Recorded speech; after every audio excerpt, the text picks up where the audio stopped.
holiday season here. A lot of people try to burn a little extra calories from not eating always good, and they start to pick up running. So a lot of time, this time of year, we start to see more shin splint type problems. So I'm going to show you a great way to self-treat shin splints. And to tell you, it's actually not a shin splint. Most of the problem is tightness in the posterior or anterior compartment of the lower leg there. Shin splint truly is a fracture to this bone here. So let me basically show you what you want to do.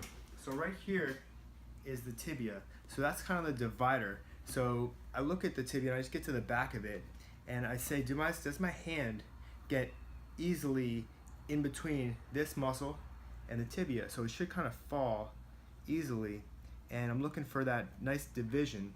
And if you find a spot like right here where it's kind of glued together, what you want to do is just think about separating it and peeling it back off.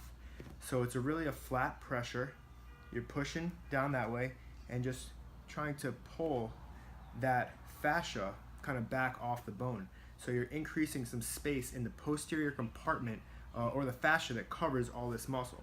And you're just going to hold it for about 20-30 seconds. You'll see my thumb is actually moving. I'm not moving it, but that fascia is loosening up.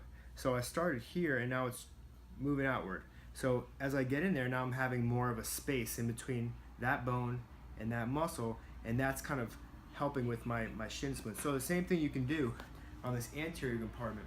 You can kind of make sure you're getting a little space in between the tibia and the anterior fascia, and right here feels a little glued together.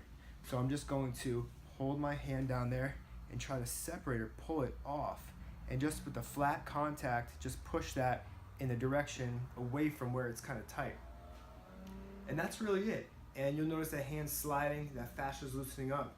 And you can do this all the way from the top down to the bottom of that tibia. Work both sides of that tibia, and that'll really help you to avoid that shin splint type pain that a lot of people feel in the back or the front of the leg.